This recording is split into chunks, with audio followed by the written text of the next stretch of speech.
morning, YouTube. Hope everything's off to a fine start at your house this morning.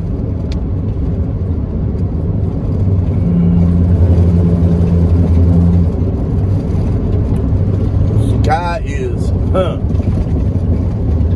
partly sunny. Looks like it wants to rain. It is June the 2nd, 2022. And we're going to look at a Johnson. I think it's a Johnson. This guy didn't even know what kind of boat motor he had on his boat. All he knows about it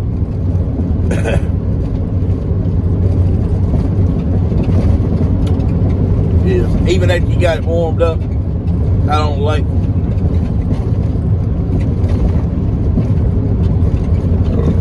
Excuse me. Sound like a pig. You'd still have to.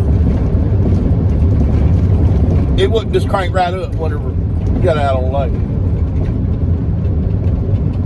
I had an Evinrude one time, and it didn't matter if it was 5 minutes after you turned it off, 15 minutes after you turned it off, an hour after you turned it off, or 10 days after you turned it off. You're gonna have to hit the warm-up lever to get it to crank.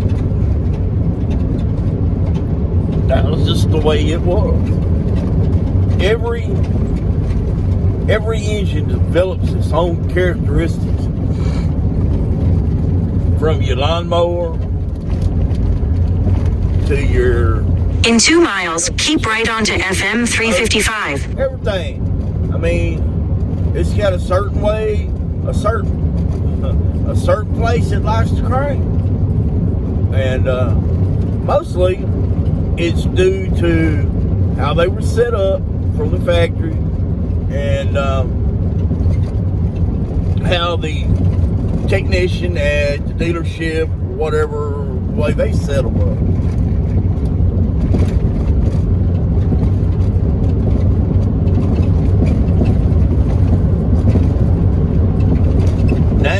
.9% of all lawnmowers, I set them up to where they crank with choke full on. You gotta raise that choke full on to get it to crank. It's gotta be fully on the crank. Man. And sometimes I see people, they got theirs where they're cranking low RPMs, and that's strange to me. This always has been.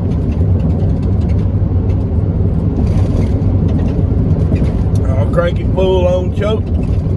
As soon as it fires, I'll let it run for just a second on choke to help clear everything out of the carburetor, then I'll pull it down. And when I say for just a second, I mean just a split second. Boom, boom, boom, boom, boom, boom, off. Well, I mentioned changing lower unit oil on this thing, and he don't even know what I'm talking about.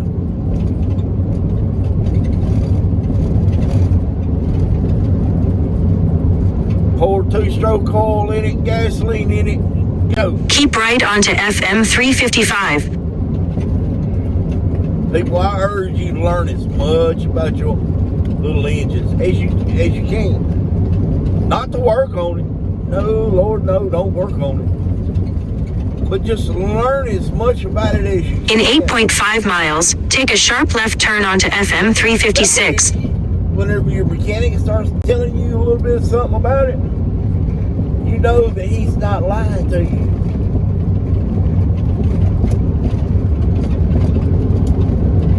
Now that don't mean go out and learn the bore size and the stroke size and how much horsepower it produces and how much oil to the ounce that it's got in it, and you know, all that boring load of mess.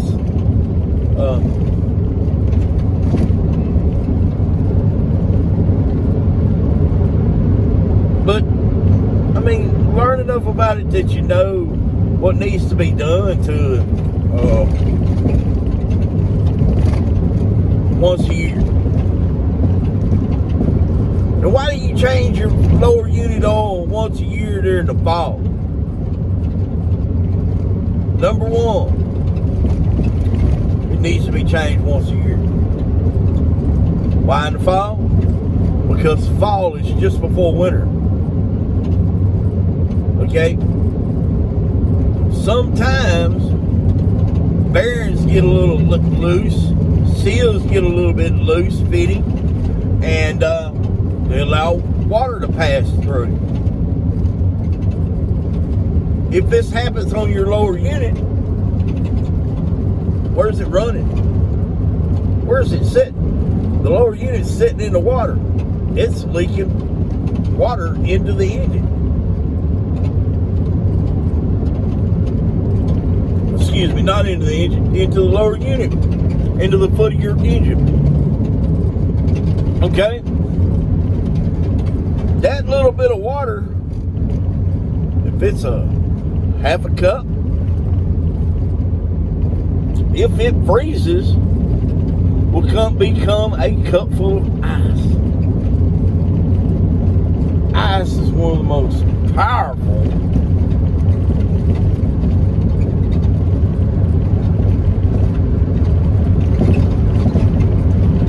hydraulics in the world, on Earth. Water freezing and thawing over a period of time will split rocks.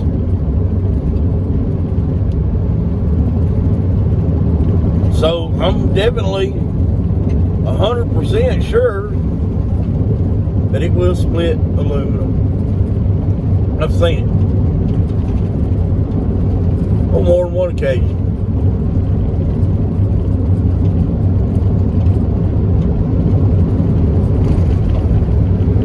So, I mean, and heads and everything else, I mean, they're in danger when it comes to winter time. So I suggest the month of November to be marked on your calendar to service your boat. And that way, even you duck hunters, I know y'all are getting ready to go hunting and stuff. You ain't got time for all that foolishness.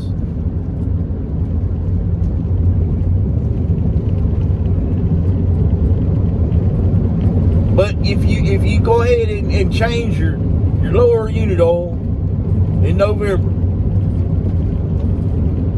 that's before any freezes. And I'm talking about in Texas. If you live further up north, you need to do it in October. If you live even further north than that, probably September. About a month before your cold season really starts, you need to do this.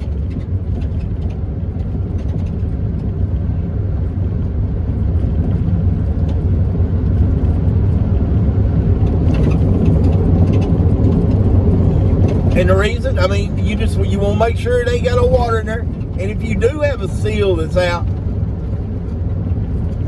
you duck hunters, if you do have a seal that's out, you know that every time you come in off of that lake, just go ahead and drain your lower unit. Just go ahead and drain your lower unit. Find out.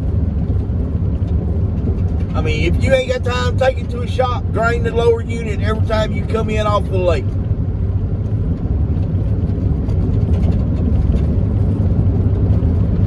Because it's the only way you'll know for sure. There's no way to check it except for to drain it.